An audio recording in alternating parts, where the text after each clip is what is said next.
नमस्कार सभी मित्रों को। दोस्तों, एक कुंडली का एनालिसिस करते हैं और देखते हैं इस कुंडली की क्या स्थिति है। आप भी इसे देखिए और बहुत कुछ आपको जानने को मिलेगा, नई नई चीज़ें भी पता चलेंगी।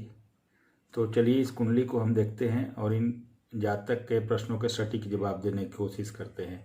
इनका डेट ऑफ बर्थ है 13/2/1992 8:30, 13/2/1992 8:30 AM सुबह का, कांगड़ा हिमाचल प्रदेश का जन्म है। कुंभ लग्न की कुंडली है। लग्नेश शनि द्वादश भाव में अपने ही राशि मकर राशि में बैठे हैं। वृषभ राशि है इनकी, क्योंकि चंद्रमा 2 नंबर अपने उच्च की राशि वृषभ राशि में बैठे हैं। तो लग्नेश शनि है तथा राशि शुक्र है। वृषभ राशि है तो राशि शुक्र है। इनके कुंडली में मैंने D1 D9 चलित तीनों को रखा है, साथ में दशमांश कुंडली यानी D10 चार्ट को भी रखा है, ताकि इनके कैरियर से संबंधित प्रश्नों के सटीक जवाब दिए जा सके। इनके कुछ प्रश्न हैं, उन प्रश्नों के जवाब भी हम देंगे और सटीक जवाब देंगे। अब इनकी कुंडली में जितने भी नियम होते हैं एक अच्छी कुंडली एनालिसिस और परफेक्ट कुंडली एनालिसिस का, वो मैंने सभी कुछ रखा है।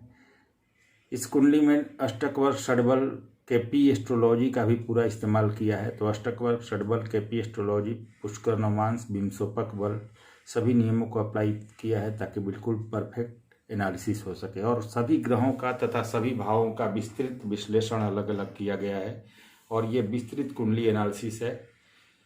और आप अच्छे से जानते हैं, जब मैं कोई विस्तृत कुंडली एनालिसिस करता हूं तो जातक को पूछने के लिए कोई प्रश्न बचा नहीं रह जाता, इतना डिटेल में एनालिसिस होता है। तो चलिए इस कुंडली का एनालिसिस करते हैं और समझते हैं इनकी कुंडली की क्या स्थिति है। शुक्ल पक्ष के 10वीं तिथि का इनका जन्म है। रोहिणी नक्षत्र के तृतीय चरण में जन्म हुआ है। गुरुवार का जन्म है। योग वैधृति है। करण तैतिल है। पाया लौह है। वर्ण वैश्य है। योनि सर्प है। गण मानव है। वस्व चतुष्पद है। नाड़ी अंत है। कुंभ लग्न है। लग्नेश शनि है। राशि वृषभ है। राशि शुक्र है। लग्नेश शनि तथा राशि शुक्र दोनों मित्र हैं। ये बहुत अच्छी स्थिति है। ऐसा जातक जीवन में संघर्ष भी आए तो उससे जल्दी बाहर निकलता है और सफलता पाता है। पाया लौ है तो थोड़ा सा स्ट्रगल लाइफ में रहेगा। वर्ण वैश्य है तो काम अपना निकालना जानते हैं ये हैं और अपना काम किसी तरह से निकाल लेंगे। पुष्कर नवमांश में शुक्र है, जो कि शुक्र को पॉजिटिव बनाएगा। इनका मूलांक 4 है, भाग्यांक 9 है। जो भी कार्य 4 नंबर से संबंधित करें इनको ज़्यादा सफलता मिलेगी। जैसे 4, 13, 22, अगर जोड़ भी करके 4 आए, जैसे 2, 2, 22 भी 4 आएगा, 1, 3, 13 भी जोड़ने पर 4 आएगा। इस तरह से कोई कार्य करें तो इनको जल्दी सफलता मिलेगी। 40 इस तरह से जिसमें 4 आए, वह अंक इनके लिए बहुत महत्वपूर्ण होगा। उस अंक का जीवन में इनको हमेशा उस अंक का जो प्रभाव है वो नज़र आता रहेगा। मूलांक के मालिक राहु हैं, भाग्यांक के मालिक मंगल हैं। तो इन जातक में गुस्सा तथा एनर्जी जरूर रहेगी कुछ ज़्यादा। अष्टक वर्ग में लग्न को 26, चतुर्थ को 26, सप्तम को 23 और आय भाव यानी लाभ भाव को 26 पॉइंट मिले हैं। षडबल में गुरु नंबर 1 रैंक पर सबसे बलवान है। नंबर 2 पर बुध, नंबर 3 पर सूर्य, नंबर 4 पर चंद्रमा, नंबर 5 पर शनि, नंबर 6 पर शुक्र और नंबर 7 रैंक पर यानी कि सबसे कमजोर मंगल देव इस कुंडली में है षडबल में। भाग्योदयकारी वर्ष चौथा, 13वां, 22वां, 31वां और 40वां है और भाग्योदयकारी दिशा आग्नेय कोण इनके लिए होगा। कुंभ लग्न वायु तत्व स्थिर राशि है। वृषभ राशि पृथ्वी तत्व स्थिर राशि है, जो कि ठीक है। चंद्रमा का केम ध्रुव योग है, परंतु देख सकते हैं चंद्रमा के आगे पीछे कोई शुभ ग्रह नहीं है। केतु राहु से केम ध्रुव योग भंग नहीं होता, तो यहाँ आगे पीछे कोई शुभ ग्रह नहीं है तथा किसी अच्छे ग्रह की या एटलीस्ट किसी भी ग्रह की दृष्टि नहीं है। अब ये जान लीजिए कि केंद्रुम योग सूर्य राहु और सूर्य राहु और केतु इन तीनों से भंग नहीं होता। सूर्य से, राहु से और केतु से केंद्रुम भंग नहीं होता। अन्य कोई भी ग्रह इनके आगे पीछे बैठे या किसी की दृष्टि हो जाए तो यह योग भंग हो जाता है, केमद्रुम दोष। लेकिन यहाँ ऐसा स्थिति नहीं है, तो केमद्रुम दोष बनेगा। लेकिन चंद्रमा चूंकि उच्च के हैं, दिग्बली है चतुर्थ भाव में और गुरु केंद्र में है, तो इसके प्रभाव में बहुत कमी होगी, लेकिन फिर भी कुछ हद तक रिजल्ट मिलेगा। चलिए आगे चर्चा करते हैं। केंद्रुम योग है लेकिन उसका बहुत ज़्यादा असर नहीं है। राहु केतु नीच की राशि में अपने हैं। 9 नंबर में राहु और 3 नंबर में केतु हैं, तो नीच की राशि में है। मंगल उच्च के हैं इनके द्वादश भाव में, 10 नंबर मकर राशि में। बुध केंद्र त्रिकोण राजयोग में, त्रिकोण के मालिक होकर केंद्र में बैठे हैं। अब आपके डेट ऑफ बर्थ में 2 बार 1 है, अतः आपकी सोच ऊंची होगी, ऊंचा पसंद होगा, पर चाहते ऊंची होगी, परंतु थोड़ा गुस्सा भी रहेगा। 2 बार 2 है, अतः भावुकता भी होगी और आप थोड़ा कल्पनाशील भी होंगे और प्रैक्टिकल भी होंगे। 3 है, अतः ज्ञान अच्छा रहेगा। 9 है, अतः थोड़ा ऊर्जा और एग्रेशन तथा गुस्सा भी रहेगा। 9 2 बार है आपकी कुंडली में, यानी 9 2 बार है तो थोड़ा ज़्यादा एग्रेशन कभी कभी हो सकता है, उस पर ध्यान देना होगा। मेहनती आप जरूर होंगे। लग्न की डिग्री 26 डिग्री 48 मिनट है और आपका लग्न गुरु के नक्षत्र में है। लग्न में बुध दिग्बली है तथा गुरु की दृष्टि है जो अद्भुत ज्ञान देगी। लग्नेश द्वादश भाव में है, अतः जन्म स्थान से दूर सफलता का सूचक है लग्नेश का द्वादश में होना। द्वादश में है पर अपने राशि में है, जिससे पॉजिटिव है, तो मेहनत करे सफलता मिल जाएगी। अब आपके लग्न की डिग्री 26 डिग्री 48 मिनट है, तो इसमें 15 घटाना होगा और जब आप 15 घटाएंगे तो यह 11 डिग्री 48 मिनट बचेगा। और जो ग्रह 11 डिग्री 48 मिनट के अंतराल में होंगे वह अपना फल दूसरे भाव का देंगे, ये निश्चित बात है। जैसे कि केतु आपके चलित कुंडली में फल देंगे चतुर्थ भाव का। तो इस तरह से जैसे बुध की स्थिति देखिए तो बुध जो लग्न में दिख रहे हैं यह फल देंगे द्वादश में चलित का। तो आगे चलित पर भी हम चर्चा करेंगे। चलिए आपकी कुंडली का विस्तृत विश्लेषण करते हैं। शनि जो लग्नेश तथा द्वादश है तथा वह 17 डिग्री 10 मिनट के साथ चंद्रमा के नक्षत्र में है तथा षडबल में साधारण है एवं विंशोपक बल में है एवं कुंडली के द्वादश भाव में स्वयं की राशि में सूर्य तथा मंगल से युति में है। लग्नेश द्वादश में है परंतु अपनी राशि में होने से कोई दिक्कत नहीं है। जातक को थोड़ा प्रयास और अतिरिक्त मेहनत करना होगा तो सफलता मिल जाएगी। जन्म स्थान से दूर सफलता का योग बनेगा। सप्तमेश सूर्य से युति है। रोज का इनकम अच्छा होगा पर पिता से मतभेद हो सकता है, उससे बचना चाहिए। कर्मेश मंगल से युति है जो थोड़ा गुस्सा देगी, कभी कभी ज़्यादा गुस्सा होने से किसी परेशानी में भी पड़ सकते हैं, अतः गुस्से से बचें। वाहन चलाते समय सावधान रहें। मेहनत करें। धन प्राप्ति के लिए थोड़ा ज़्यादा मेहनत करना होगा। मेहनत से ही भाग्य तथा कैरियर साथ देगा। शनि सूर्य में 12 डिग्री का अंतर है और नवमांश में शनिदेव सूर्य से 2 घर से ज़्यादा दूरी पर हैं, अतः यह परिणाम देने में सक्षम है। तो यहाँ 12 डिग्री का डिफरेंस है और नवमांश में थोड़ी दूरी पर है, तो प्रभाव अपना जरूर देंगे लग्नेश द्वादश में अपने राशि में। मेहनत करें, सफलता मिलेगी। थोड़े गुस्से से और जल्दबाजी से बचे। किसी भी तरह के फालतू पचड़े से दूर रहें। गुरु की बात करें, अब हम बात करते हैं आपके गुरु की। तो गुरु जो एकादश तथा द्वितीयेश है, यानी कि लाभेश तथा धनेश है, और वह 17 डिग्री 53 मिनट के साथ शुक्र के नक्षत्र में है और षडबल में अत्यंत बलवान है और वक्री है तथा स्वयं से नवम, अपने मूल त्रिकोण से नवम और कुंडली के सप्तम भाव में सूर्य की राशि में सूर्य से तत्कालिक शत्रुता में होकर सूर्य से सम हो रहे हैं, परंतु दिग्बलहीन है तथा बुध मंगल एवं राहु से दृष्ट है। बुध से, मंगल से और राहु से दृष्ट है। एकादश गुरु तथा धनेश भी गुरु हैं जो सप्तम भाव में हैं। यह जातक को व्यापार से भी लाभ का योग दिखा रहा है। धन आगमन यहाँ से व्यापार से भी होगा, यह भी पता चल रहा है। सप्तम में दिग्बलहीन है, अतः शादी में थोड़ा देर होगी। नीच के राहु से दृष्ट है तो विवाह में विलंब होगा। कर्मेश यानी कर्म भाव के स्वामी मंगल की दृष्टि है, यानी कि कर्म भाव के स्वामी मंगल देव गुरु को देख रहे हैं और गुरु द्वितीयेश भी है और एकादश भी है, अतः द्वितीय, एकादश और दशम का संबंध यहाँ बन रहा है जो कि व्यापार से लाभ को भी दिखा रहा है। तो ये स्थिति है, व्यापार से लाभ होगा और पराक्रम तथा ज्ञान होगा। एकादश भाव तथा स्वयं की राशि को यहाँ गुरु देख रहे हैं, अपने ही राशि को और एकादश भाव को देख रहे हैं। तो आय जीवन में होता रहेगा, सम्मान होगा, भाई बहनों से रिश्ता अच्छा रखे, मेहनत करें। नक्षत्र स्वामी शुक्र लाभ भाव में गुरु की राशि में है, अतः आपको लाभ तथा आय की स्थिति आपकी बहुत अच्छी रहेगी जीवन में। मंगल की बात करें, मंगल तृतीयेश है और कर्मेश भी है और वह 2 डिग्री 24 मिनट के साथ थोड़े कमजोर हैं और सूर्य के नक्षत्र में है तथा षडबल में कमजोर है।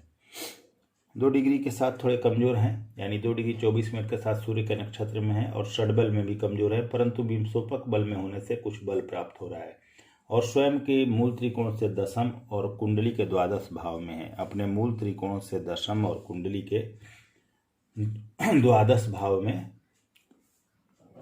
अपने उच्च की राशि मकर में है और शनि की राशि में शनि से तत्कालिक शत्रुता में है एवं सूर्य तथा शनि से युति है। हालांकि सूर्य तथा शनि से डिग्री डिफरेंस जाता है, बहुत ज़्यादा है, अतः इस युति का ज़्यादा प्रभाव नहीं होगा, कम होगा। खैर कर्मेश द्वादश में है, अतः जन्म स्थान से दूर सफलता का योग है। अपने उच्च की राशि में है, अतः सफलता मिल जाएगी, पर थोड़े कमज़ोर हैं, अतः थोड़ा देर से सफलता मिलेगी। इनको स्ट्रॉन्ग करके लाभ लिया जा सकता है, नहीं तो कुछ स्ट्रगल जरूर देंगे। शनि से युति है, गुस्से से बचे, वाहन चलाते समय सावधान रहें, किसी तरह के फालतू के विवाद से दूर रहें। सप्तमेश सूर्य से युति है, तो घर से बाहर व्यापार और दूर विवाह का योग बन रहा है। साथ में आंखों से संबंधित जीवन में समस्या जरूर होगी। पिता से मतभेद से बचे, गुस्सा कम करें, वाणी उग्र न होने दें, उसका ध्यान रखें। अपनी एग्जाम की तैयारियों पर फोकस करें, आपके लिए ज़्यादा बेहतर होगा। एग्जाम वगैरह जो या तैयारी जो आप जॉब वगैरह की कर रहे हैं उस पर फोकस करें, मेहनत करें। नक्षत्र स्वामी सूर्य साथ है, मेहनत करें, कैरियर बनेगा। मंगल चलित में लाभ भाव का फल दे रहे हैं, यानी कि एकादश भाव में आ गए हैं, जो कि अच्छा है, और ये वर्गोत्तम भी हैं, तो मंगल अच्छे हैं, आपको चिंता करने की जरूरत नहीं है, मेहनत करेंगे सफलता मिलेगी। शुक्र की बात करें, चतुर्थेश एवं भाग्येश हैं और वह 29 डिग्री 23 मिनट के साथ कमजोर हैं और सूर्य के नक्षत्र में तथा षडबल में कमजोर हैं, और षडबल में कमजोर हैं, पर लग्न के डिग्री के थोड़े क्लोज हो रहे हैं। लग्न के डिग्री के 26 डिग्री के लग्न है और 29 डिग्री के शुक्र हैं, तो लग्न के डिग्री के क्लोज हैं, अतः एवं वर्गोत्तम है तथा पुष्कर नवमांश में है, जिससे अपना फल देने में 100% और पूरी तरह सक्षम है। एक तो लग्न के डिग्री के क्लोज है, दूसरे वर्गोत्तम है, तीसरे पुष्कर नवमांश में, तो अपना फल पूरी तरह देंगे यह। और अपने मूल त्रिकोण से तृतीय तथा कुंडली के एकादश भाव में, अपने मूल त्रिकोण से तृतीय और कुंडली के एकादश भाव में है, और गुरु की राशि में गुरु से तत्कालिक शत्रुता में है। भाग्येश आय भाव में है, अतः भाग्य का समर्थन मिलेगा, आय अच्छा होगा। शुक्र चतुर्थेश भी हैं, अतः मकान वाहन का सुख आपको जीवन में प्राप्त होगा। शुक्र पुत्री का योग भी आपके लिए बना रहे हैं, लाभ भी देंगे। कैरियर, भाग्य तथा सुख सुविधा मिलेगी। राहु से युति तथा केतु से दृष्ट है, अतः चरित्र के प्रति संकल्पित रहना है, चरित्र को ठीक रखना है, जो कि सबसे जरूरी चीज़ है। गुरु की दृष्टि कैरियर में लाभ तथा ज्ञान जरूर देगी और जीवन में चीज़ें आपको प्राप्त होंगी। बुध की बात करें, पंचमेश तथा अष्टमेश हैं और 0 डिग्री 30 मिनट के साथ मंगल के नक्षत्र में और षडबल में बलवान तथा विंशोपक बल में है, परंतु डिग्री में बिल्कुल कमजोर हैं, मृत हैं, तथा अपने मूल त्रिकोण से छठे भाव और कुंडली के प्रथम भाव में शनि की राशि में शनि से तत्कालिक मैत्री में है और दिग्बली है, और यह 0 डिग्री के होकर भी दिग्बली है तथा केतु एवं गुरु से दृष्ट हैं। बुध कमजोर हैं, परंतु दिग्बली होने से कुछ बल प्राप्त होगा, पर पंचमेश होकर कमजोर हैं, अतः शिक्षा में कभी कभी व्यवधान का योग बना है या बना होगा। कभी कभी स्वास्थ्य समस्या होगी, पर ज्ञान रहेगा आपके पास, दिमाग तेज होगा। आपको बुध को स्ट्रॉन्ग करना चाहिए, मेहनत बढ़ाना चाहिए। चलित में बुध द्वादश का फल दे रहे हैं, अतः मेहनत बढ़ाएं। बुध आपके केंद्र त्रिकोण राजयोग में भी हैं, अतः इनको स्ट्रॉन्ग करके लाभ, अच्छी तरह से लाभ लिया जा सकता है। और अपने ही राशि से यह आप देख सकते हैं छठे आठवें का संबंध बना रहे हैं अपने मूल त्रिकोण से, थोड़ी परेशानियां जरूर देंगे, स्ट्रगल के बाद लाभ देंगे। चंद्रमा की बात करें, षष्ठे से और 18 डिग्री 12 मिनट के साथ चंद्रमा खुद के ही नक्षत्र में है तथा षडबल में अच्छे हैं, एवं स्वयं से एकादश तथा कुंडली के चतुर्थ भाव में है। अपने कुंडली के चतुर्थ भाव में शुक्र की राशि में शुक्र से तत्कालिक शत्रुता में है एवं उच्च के हैं तथा दिग्बली हैं।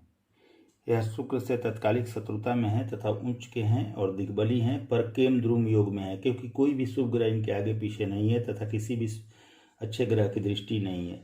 पर चूंकि चंद्रमा उच्च के हैं और दिग्बली है तथा गुरु केंद्र में है, जिससे केमद्रुम योग में कमी हो रही है। पर नवमांश में शनि के साथ विष योग बना रहे हैं तथा चलित में केतु के साथ है। मानसिक पीड़ा देंगे, माता संबंधी परेशानी या माता को शारीरिक कष्ट भी देंगे, पर दिग्बली हैं, अतः संघर्षों के बाद सुख सुविधा भी देंगे। इनको पॉजिटिव करें और इनका लाभ लें। शंकर भगवान की जितना हो सके पूजा करें, इनका बीज मंत्र करें। सूर्य की बात करें, सप्तमेश हैं और 29 डिग्री 45 मिनट के साथ मंगल के नक्षत्र में और षडबल में बलवान है, एवं स्वयं से छठे तथा कुंडली के द्वादश भाव में शनि की राशि में शनि से तत्कालिक शत्रुता में है तथा शनि एवं मंगल से युति है। मंगल से डिग्री डिफरेंस ज़्यादा है, अतः मंगल से युति मान्य नहीं होगी। शनि से युति है, लग्नेश सप्तमेश की युति, लग्नेश शनि और सप्तमेश सूर्य की युति है। जन्म स्थान से दूर विवाह का योग बनेगा। पिता संबंधी मतभेद या परेशानी संभव है। गुस्सा भी होगा, गुस्से से बचे, कर्ज से बचे। सूर्य मंगल का नक्षत्र परिवर्तन है, अतः यहाँ व्यापार से भी कैरियर दिख रहा है। मेहनत से कैरियर बनेगा। गुरु की दृष्टि पराक्रम तथा ज्ञान देगी। केतु की दृष्टि है, कैरियर का फैसला सोच समझ कर ले। और ये सूर्यदेव आपके 29 डिग्री के हैं और आप देख सकते हैं स्वयं से छठे आठवें का संबंध बना रहे थे। वैवाहिक जीवन में यहाँ परेशानी भी दिख रही है, तो उसका ध्यान आपको रखना है। कुंडली मिलान वगैरह करा के अच्छे से शादी करनी है। थोड़ी सी परेशानी जरूर देंगे। वैसे भी सप्तम स्मृत हैं तो परेशानी का योग है। और सूर्य शनि मंगल तीनों साथ भी हैं।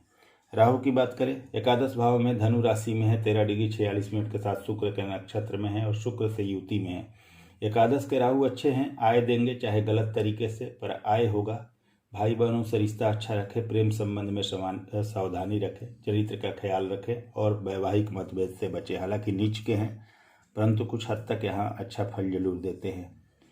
इनके लिए बीज मंत्र करें, ज़्यादा बेहतर है। केतु पंचम भाव में 13 डिग्री 46 मिनट के साथ राहु के नक्षत्र में है तथा मिथुन राशि में नीच के हैं। शिक्षा संबंधी व्यवधान तथा प्रेम संबंधों में कमी एवं संतान उत्पत्ति में देर करेंगे, पर आय होगी। हालांकि गलत तरीके से भी या किसी भी तरीके से आय हो, परंतु आय होती रहेगी। धर्म में जितना लाभ आस्था रखेंगे उतना लाभ होगा। क्रोध से बचना चाहिए। चलिए आपके नवमास कुंडली को फलित करते हैं। देखिए, नवमांश में लग्न के नवमेश शुक्र हैं, जो कि आपके लग्न कुंडली के नवमेश शुक्र हैं, जो कि D9 के सप्तम में है, तो अच्छे हैं। विवाह के बाद आपका भाग्य अच्छा होगा। लग्न के सप्तमेश सूर्य D9 के चतुर्थ भाव में अच्छे हैं। नवमांश के कारक शुक्र सप्तम में अच्छे हैं। नवमांश के लग्नेश बुध पंचम में अच्छे हैं। नवमांश के लग्न के स्वामी बुध पंचम भाव में मित्र राशिस्थ हैं, जो कि अच्छे हैं। सप्तमेश गुरु चतुर्थ भाव में अच्छे हैं। लग्न में शनि चंद्र का विष योग मानसिक अशांति तथा दिमाग भ्रमित करेगा। राहु तृतीय भाव में ठीक है। सूर्य गुरु चतुर्थ में अच्छे हैं। बुध पंचम में अच्छे हैं। शुक्र सप्तम में ठीक है। मंगल अष्टम में उच्च के हैं। गुस्से से बचे, वाहन चलाते समय सावधान रहें। केतु नवम में है, तो जितना धर्म से जुड़े उतना आपको लाभ होगा और विष योग का उपाय करना चाहिए आपको। शुक्र वर्गोत्तम है, मंगल वर्गोत्तम है। नवमांश आपका मिला जुला कर ठीक है। आपके कर्म भाव की बात करें, कर्मेश आपके मंगल बनते हैं लग्न कुंडली के, और मंगल आपके शनि की राशि में नवमांश कुंडली में, और शनि आपके देखिए कि लग्न कुंडली में द्वादश भाव में है। अतः आपका कर्म भाव जन्म स्थान से दूर ही रहने पर साथ देगा और दूर ही सफलता मिलेगी। आय भाव की बात करें, गुरु आयेश है और गुरु आपके बैठे हैं बुध की राशि में, और बुध देव आपकी कुंडली में लग्न में बैठे हैं, तो आय आप अपनी मेहनत से, अपने पुरुषार्थ से धन और आय अर्जित करेंगे। धन भाव के स्वामी आपके गुरु हैं और गुरुदेव आप देखिए बुध की राशि में है और बुध आपके लग्न में है, तो आप अपनी मेहनत से धन अर्जित करेंगे। ये सब स्थिति अच्छी है आपके लिए। जन्म स्थान से जुड़ जाएं, सफलता मिलेगी। चलिए आपके चलित कुंडली की बात करते हैं। केतु चंद्रमा के साथ चतुर्थ भाव में है। किसी भी प्रकार के धोखे से बचे, माता के स्वास्थ्य का ख्याल रखें। मानसिक पीड़ा भी देंगे, उसका उपाय जरूरी है। चंद्रमा को स्ट्रॉन्ग करें। बुध द्वादश का फल दे रहे हैं, स्वास्थ्य का ध्यान रखें। राहु दशम में ठीक है। मंगल एकादश में शुक्र के साथ हैं, चरित्र को ठीक रखें और कोई दिक्कत नहीं है। मिला जुला कर चलित ठीक है आपका। दशमांश कुंडली की बात करें, लग्न के दशमेश मंगल द्वादश में है, तो लग्न कुंडली के दशमेश मंगल दशमांश के द्वादश भाव में है। अतः आप जन्म स्थान से दूर जाकर कार्य कोई करें तो आपको सफलता जल्दी मिलेगी। D10 के कारक शनि पंचम में स्वराशि के अच्छे हैं। दशमेश चंद्रमा दशम भाव में है, ये भी अच्छा है। लग्न में केतु हैं। आपके जन्म समय के महादशानाथ चंद्रमा दशम भाव में है, वो भी ठीक है। तो दशमांश की स्थिति आपकी अच्छी है। चलिए आपके प्रश्नों की तरफ चलते हैं। केपी से आपके कैरियर को देखा गया तो केपी से सिक्स्थ कस्पल सबलॉर्ड यानी छठे भाव के उपनक्षत्र स्वामी शुक्र हैं और उनके नक्षत्र स्वामी सूर्य हैं, और दोनों मिलाकर 2, 7, 9, 11 और 12 दे रहे हैं। अतः जॉब का योग है, पर बहुत ज़्यादा व्यापार का योग है आपकी कुंडली में। नौकरी के लिए बहुत मेहनत की आवश्यकता होगी। सरकारी नौकरी आसानी से नहीं होगी। 60% आपकी कुंडली में गवर्नमेंट जॉब का योग है। बहुत मेहनत करेंगे तो वो प्राप्त हो जाएगी, लेकिन व्यापार से बहुत अच्छा योग है यहाँ। अगर आपको नौकरी के लिए जाना है तो police, army, engineering, technical area आदि में जॉब के लिए ट्राई करें। रेलवे में भी ट्राई कर सकते हैं। जीवन में कभी व्यापार का विचार आया जो कि ज़्यादा अच्छा है आपके लिए। तो hotel, restaurant, tiles, marbles, crockery, कपड़ा या स्टेशनरी का दुकान करें तो आपको ज़्यादा सफलता मिलेगी।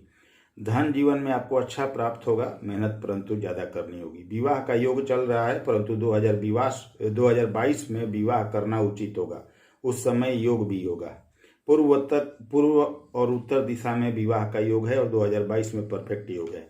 वैवाहिक जीवन मिला जुला कर ठीक है। जातक गुस्से से बचे तो कोई ज़्यादा दिक्कत नहीं होगी। कुंडली में व्यापार का परफेक्ट योग है। 2022 से 23 में नौकरी का योग बनेगा, पर प्राइवेट का ज़्यादा चांस है। गवर्नमेंट का 60% चांस है। 2021 में भी प्राइवेट जॉब हो सकता है, वैसे प्राइवेट का योग अभी भी है, परंतु 2022 से 2023 तक अगर आप प्रयास और मेहनत करें और उपाय करें तो गवर्नमेंट जॉब होने का योग बनेगा, लेकिन बहुत ज़्यादा मेहनत से। उपाय की बात करें तो एक पन्ना अच्छे क्वालिटी का और एक ओपल आपको पहनना चाहिए। पानी वाला नारियल सर से 7 बार घुमाकर पीपल वृक्ष के पास फोड़ना चाहिए और लोगों में प्रसाद बांटना चाहिए। ऐसा 11 शनिवार आपको करना चाहिए, ताकि नवमांश कुंडली में जो विष योग बना है उसका प्रभाव खत्म हो सके। सूर्य को प्रतिदिन सुबह में जल दें और हनुमान चालीसा करें। शनि का बीज मंत्र ओम शम शनिश्चराय नमः प्रतिदिन 108 बार करें। सोमवार का व्रत करें और शंकर भगवान की जितना हो सके पूजा करें। दूध से अभिषेक करें। ओम सोम सोमाय नमः प्रतिदिन 108 बार करें और गुरु का बीज मंत्र ओम ब्रह्म बृहस्पतये नमः 108 बार करें, तो आपकी सारे परेशानियां धीरे धीरे खत्म हो जाएंगी। तो ये रही आपकी कुंडली का विश्लेषण। अगर वीडियो पसंद आए तो लाइक शेयर सब्सक्राइब जरूर करें। अगली वीडियो में फिर से मिलते हैं। नमस्कार, धन्यवाद।